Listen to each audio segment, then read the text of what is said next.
pemerintahan kita tidak ada hukuman fisiknya sebetulnya, tapi kalau di TNI, Polri mereka ada gitu. Sebetulnya di wilayah terkecil pun di tingkat RT, ya mereka inilah untuk kami. Untuk mensosialisasikan, menghimbau dan menegur para warga agar selalu menjalankan protokol kesehatan.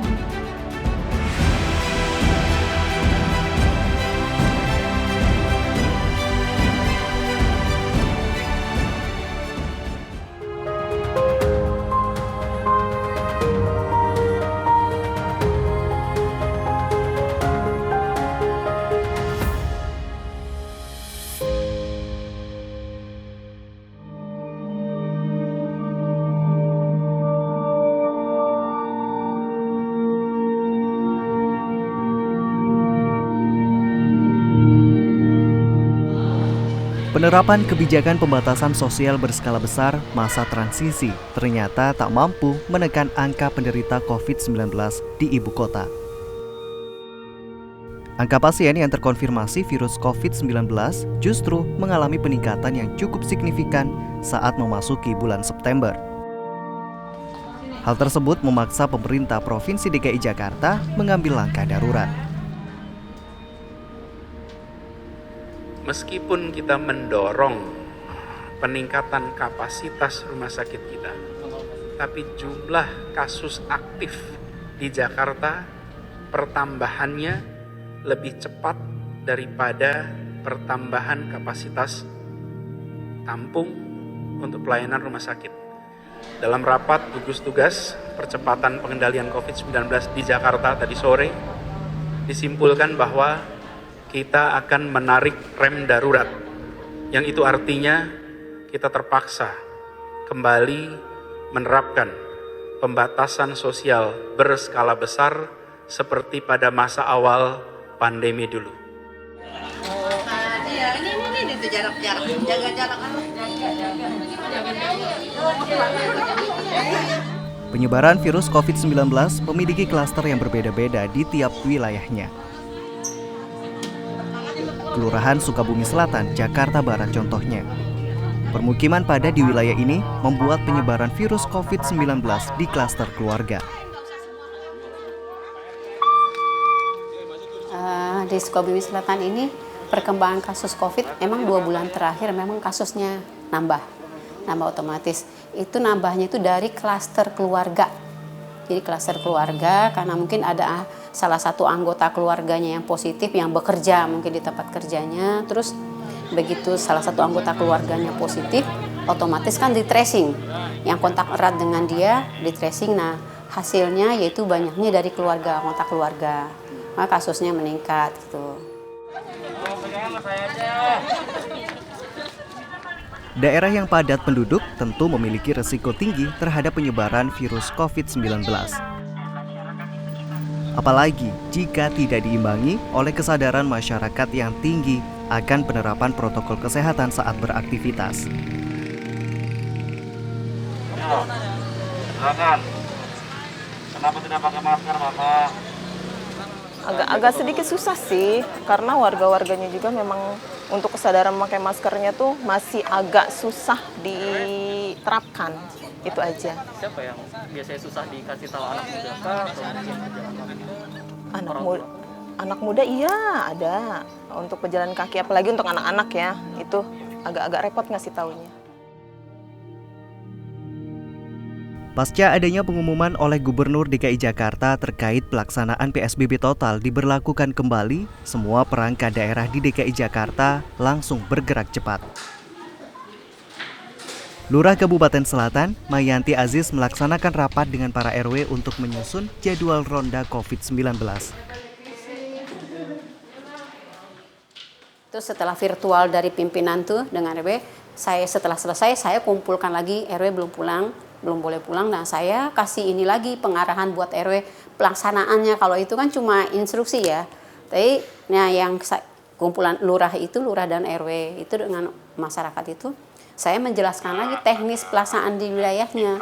Seperti apa yang harus dilakukan oleh RW, koordinasi apa yang mereka lakukan gitu. Nah terus kita bilang nanti kita akan bikin ronda, seperti kita akan menindaklanjutin perintah dari pimpinan.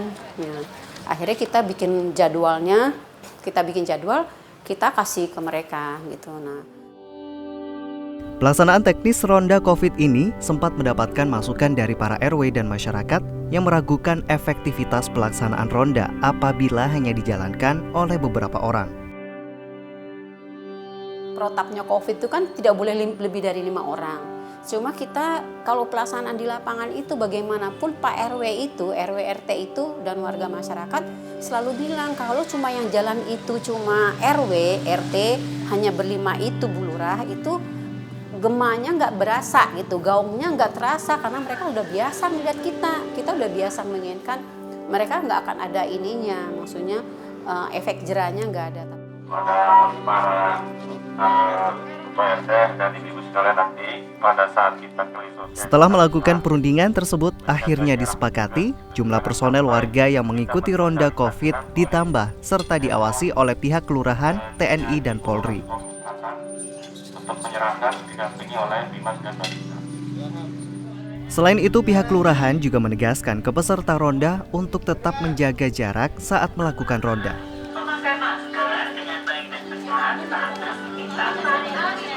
Kedua, menjaga jarak dengan orang lain minimal 1 meter dan juga Alhamdulillah, kalau kader saya tuh kalau RW-nya bilang pengumuman ada acara, pasti datang.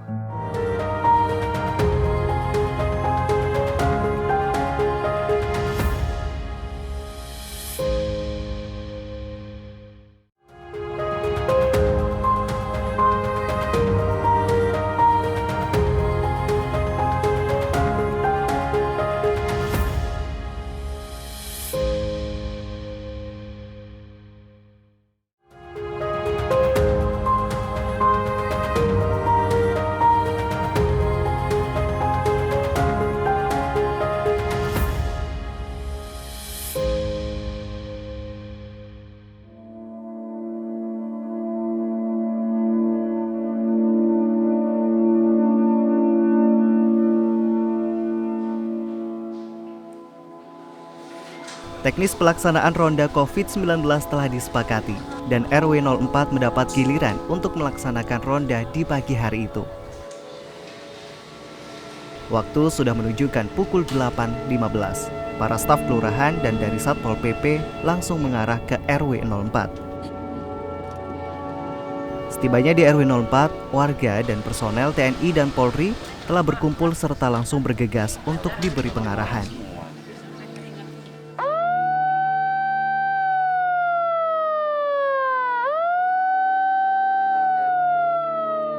Bapak dan Ibu sekalian, hari ini RW 04 Sukabumi Selatan mendapatkan jadwal untuk ronda COVID di wilayah RW 04. Untuk sebelum kita menjalankan ronda COVID, mari terlebih dahulu kita berdoa dengan harapan semoga acara kita ini mendapatkan ridho dari Allah Subhanahu wa Ta'ala, sehingga kita selalu diberikan kekuatan dan kesehatan dalam menjalankan tugas. Dengan berbekal spanduk, pengeras suara, serta alat kentongan, para peserta ronda COVID pun mulai berangkat menelusuri rute yang telah disepakati. Ternyata masih ada beberapa masyarakat yang tidak menggunakan masker saat ronda COVID dilakukan. Anak muda itu mikirnya dia masih imun tubuhnya masih bagus, gimana gitu. Kadang nggak biasa pakai masker lah, kalau kita bilangnya saya nggak biasa pakai masker, kayak gitu. Biasanya kalau biar mereka sadar tuh cara yang dilakuin apa? Ya supaya mereka sadar ya kita kasih sanksi. Kadang kita suruh push up, biar dia ini aja ada efek jerahnya aja untuk selalu keluar, selalu pakai masker. Supaya jangan berkerumun juga, kan kalau anak-anak muda tuh sering banget berkerumun aja tuh dia. Supaya jaga jarak aja. Pakai sendiri. Kasih apa? Ya langsung dipakai. Itu kan ganteng. Tak hanya memberi hukuman dan pengarahan saja kepada masyarakat yang melanggar, para kader ronda COVID beserta TNI dan Polri yang mendampingi juga turut membagikan masker. Pakai. Lurah Sukabumi Selatan, Mayanti Aziz, ingin masyarakatnya patuh terhadap protokol kesehatan bukan karena takut sanksi, namun karena murni kesadaran diri sendiri.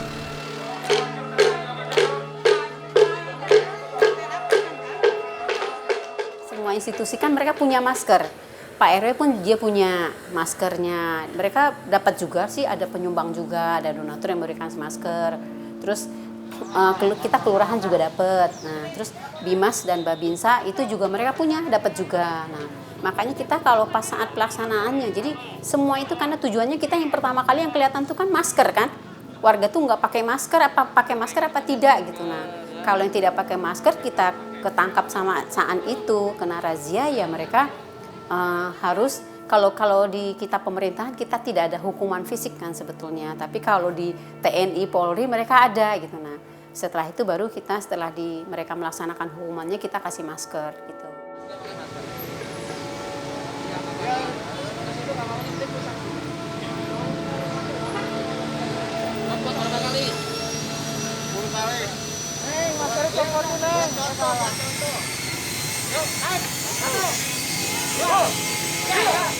Terik matahari semakin terasa.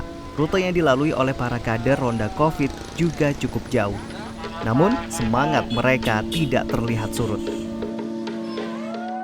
Kebersamaan mereka dalam melakukan Ronda Covid menghilangkan rasa letih dalam diri mereka. Ya, karena kita rame-rame ya hilang capeknya. Kita sih senang-senang aja lah. Demi warga kita juga gitu kan. Capek sih enggak, justru kita happy ya, karena itu sama aja kita olahraga ya, sambil jalan nggak terasa capeknya jadinya, karena kita beramai-ramai kan. Terus ada kesenangan tersendiri nggak? Seneng banget ya, jadi ada pengalaman dengan warga-warga setempat.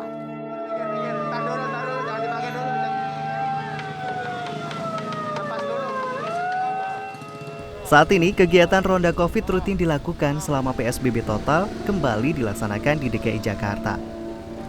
Ketua RW 04, Zainuddin pun sangat senang masyarakatnya tetap ramai yang ikut melaksanakan Ronda Covid di wilayahnya, walaupun berada di tengah kesibukan sehari-hari.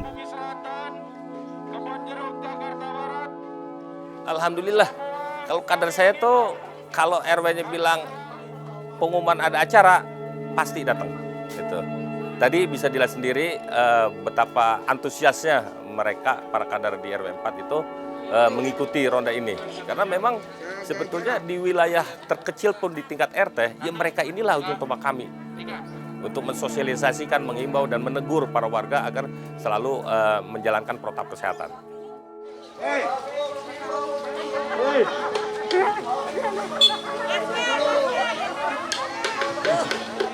Pelaksanaan Ronda Covid ini menjadi salah satu cara yang efektif dalam meningkatkan kesadaran masyarakat untuk menerapkan protokol kesehatan. Karena dibutuhkan upaya yang keras serta keterlibatan semua pihak agar wilayah DKI Jakarta menjadi wilayah yang terbebas dari virus COVID-19.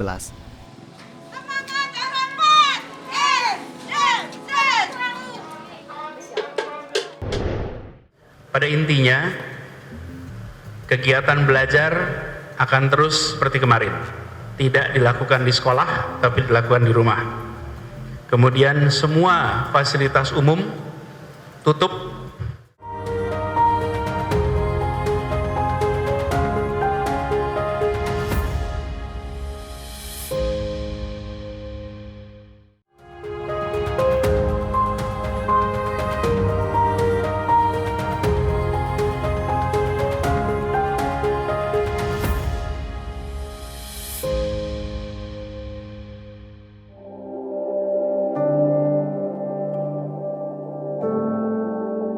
Berdasarkan catatan, sudah lebih dari 7 bulan Indonesia berperang melawan corona. Jika kita melihat kilas balik perjalanan masuknya virus berbahaya ini, pemerintah langsung bergerak cepat pasca ditemukannya kasus perdana warga negara Indonesia yang positif terpapar virus COVID-19 dengan melakukan pemeriksaan ketat di sejumlah akses kedatangan internasional. Satu, kami membantu mensupport rekan-rekan dari KKP selaku leading sektor di penanganan wabah corona ini dengan menambah 5-7 personil. 2 diantaranya adalah para medis internal. Kemudian seperti yang rekan-rekan lihat, kami juga menyiapkan hand sanitizer. Jumlahnya ada 102 buah yang tersebar di berbagai titik. Ini terkait dengan upaya pencegahan. Namun, upaya pengetatan di pintu masuk akses internasional tidak mampu membendung penyebaran virus COVID-19 di Indonesia. Jumlah penambahan pasien yang terpapar virus COVID-19 naik cukup signifikan dengan Provinsi DKI Jakarta menjadi wilayah yang memiliki kasus positif COVID-19 tertinggi. Hal tersebut membuat Pemprov DKI Jakarta menerapkan kebijakan pembatasan sosial berskala besar yang pertama pada 10 April.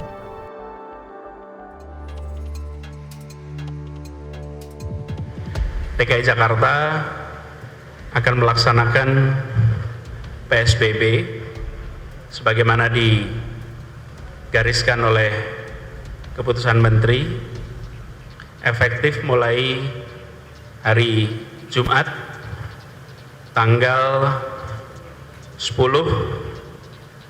April 2020. Selain terus melakukan sosialisasi terkait penerapan gaya hidup dengan 3M selama pandemi, Pemprov DKI Jakarta juga menerapkan beragam operasi justisi kepada masyarakat yang melanggar ketentuan protokol kesehatan maupun aturan PSBB. Satpol PP menjadi salah satu garda terdepan Pemprov DKI Jakarta untuk melakukan penertiban. Masa PSBB ini membuat situasi wilayah ibu kota menjadi sepi dari aktivitas masyarakat. Tak hanya melakukan operasi justisi, pemerintah pusat maupun Pemprov DKI juga membantu masyarakat yang penghasilannya terdampak kebijakan PSBB ini dengan mengirimkan bantuan sosial. Ya, jadi bansos yang sudah reguler, PKH, kartu sembako, itu tetap berjalan, bahkan kan kita tambahkan ya, untuk yang bansos sembako itu menjadi 20 juta keluarga penerima manfaat. Ya, kemudian yang PKH 10 juta. Kemudian PKH yang biasanya kita cairkan setiap 3 bulan, ini kita cairkan tiap bulan mulai April ini. Jadi setiap bulan mereka mendapatkan uang di rekening masing-masing. Kemudian yang untuk kartu sembako kan kita naikkan dari 150.000 per keluarga per bulan menjadi 200.000, dan yang menerima dari 15,2 juta menjadi 20 juta keluarga penerima manfaat. Setelah menjalani masa PSBB, Pemprov DKI Jakarta mulai mengendurkan kebijakan PSBB total dan beralih ke masa transisi pada 5 Juni lalu. Keputusan tersebut diambil berdasarkan hasil riset 3 tingkatan nilai indikator wilayah DKI Jakarta yang telah membaik. Masyarakat kembali dapat beraktivitas seperti biasa dengan menerapkan protokol kesehatan. Namun pada 14 September, Pemprov DKI Jakarta kembali memberlakukan PSBB ketat. Hal tersebut didasari oleh melonjaknya angka kematian dan penderita akibat virus COVID-19 serta mulai terbatasnya kapasitas ruang perawatan di Jakarta. Pemprov DKI mulai kembali menggalakkan sosialisasi pola 3M secara masif dengan melibatkan seluruh lapisan masyarakat.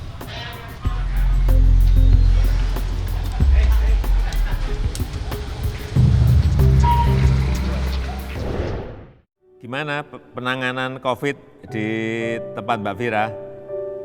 Ya, puji Tuhan Pak, kita di ICU.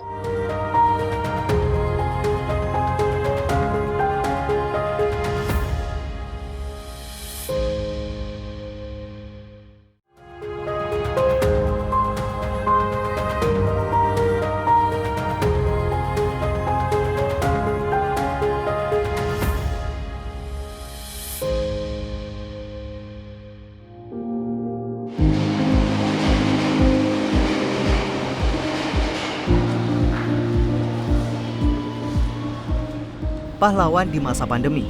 Julukan itulah yang pantas disematkan kepada para tenaga medis yang turun langsung dalam menangani pasien yang terjangkit virus COVID-19. Beban kerja dan tanggung jawab besar yang berada di pundak para tenaga medis membuat masyarakat harus sadar bahwa kerja keras mereka harus dihargai setinggi-tingginya.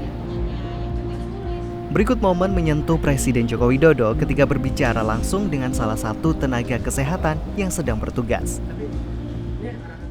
Gimana penanganan COVID di tempat Mbak Vira? Ya, puji Tuhan Pak, kita di ICU. Kalau saya ini dengan 16 tempat tidur, 11 ventilator. Cuman yang 2 minggu terakhir ini pasiennya menurun, Pak. Oh, pasiennya menurun. Oh ya, syukur. Terus selama menangani ini pasien, apa yang sering dikeluhkan oleh pasien, oleh mereka? Ketakutan. Dari pasien-pasien itu kebanyakan ketakutan, Pak. Kalau pasiennya sadar, sesak tapi masih dalam kondisi sadar, mesti mengeluh takut. Iya. Terus ini ada pesan untuk saya atau pesan untuk masyarakat? Iya, Pak. Pesan untuk masyarakat dulu ya, Pak. Iya.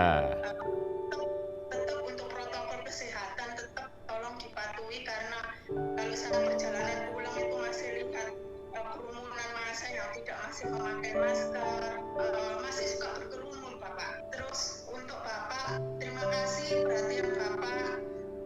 Puji Tuhan kemarin sudah kita nerima, Pak, dari Bapak. Terima kasih. Dengan itu saya aplikasikan juga untuk saya lanjutkan sekolah lagi, Bapak. Oh, syukur. Mewabahnya virus COVID-19 di Jakarta tentu memberikan dampak yang besar bagi seluruh kalangan masyarakat. Seperti Muhammad Najib, pelajar yang terpaksa harus belajar via daring akibat aktivitas sekolah yang harus terhenti karena PSBB. Najib ingin bisa kembali bersekolah seperti biasa dan bertemu dengan teman-temannya. Iya, lebih baik tatap muka sekolah aja, bisa ketemu teman-teman baru, bertemu dengan guru-guru yang ada di sana.